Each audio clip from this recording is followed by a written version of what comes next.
Next presenter is Dr. Nisha, and she will present retinoblastoma in a resolutely rare radiation rendition. And I think she is also not the ratified member, as her membership number is 29571, more than. Esteemed panel of judges and my dear friends, a very good evening. I'm Dr. Nisha PILLAI from Minto Ophthalmic Hospital, a junior resident, and I'm going to be presenting about a very rare case of retinoblastoma.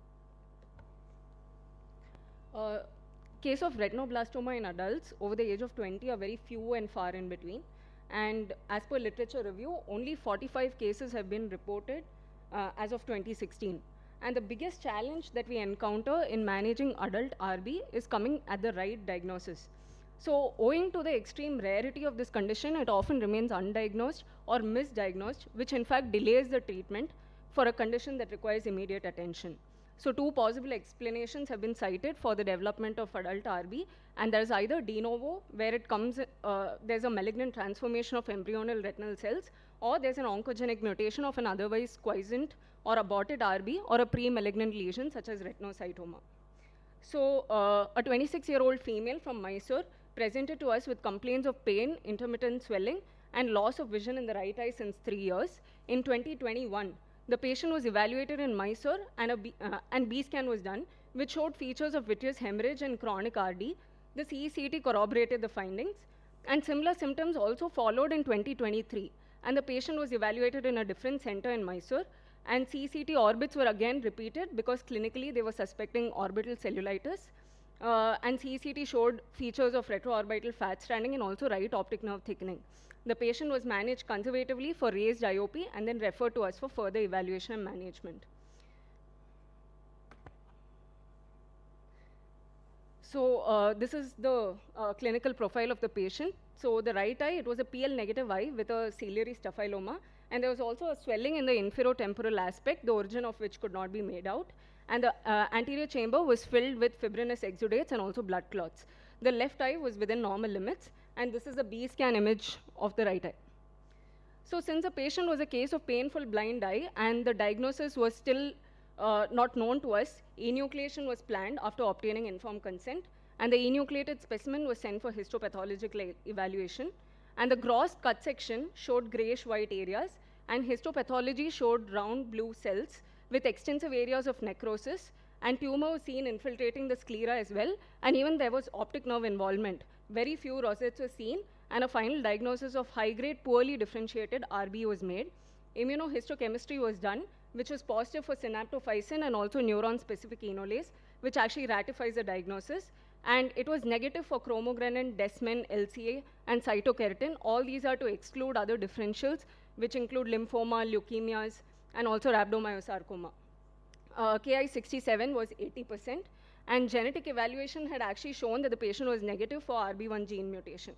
So this is the image, and there's just, like, with a lot of difficulty, we found that rosette. Metastatic workup was done, and it was found to be within normal limits. The PET-CT and the MRI was normal, and bone marrow biopsy was also normal. The MRI brain showed no evidence of disease. The patient was started on standard dose chemotherapy, which was carboplatin, vincristine, and etoposide for 6 cycles, which was followed by 21 days of EBRT.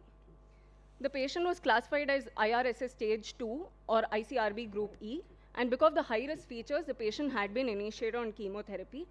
And since the patient had no preservable residual vision, and with the diagnosis being uncertain, enucleation was the most suitable option available to us.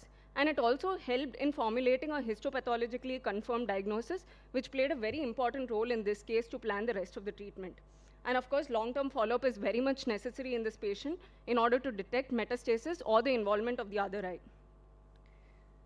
So the current classifications of RB are all restricted to pediatric populations, and hence its relevance with regards to adult RB still needs ratification.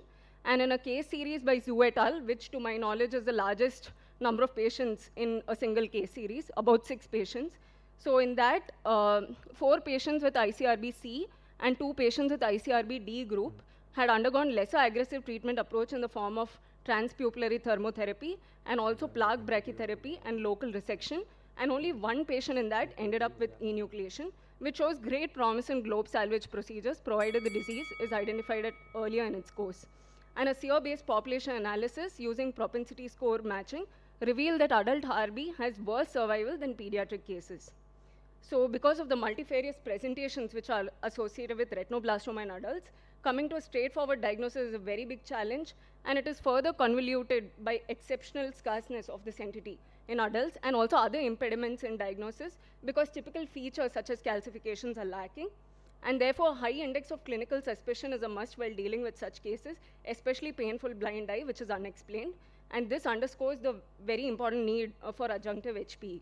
And multitudes of treatment options are available, which has to be tailor-made as per the patient profile. And the line of management also needs to be carefully sought out. So these are my references.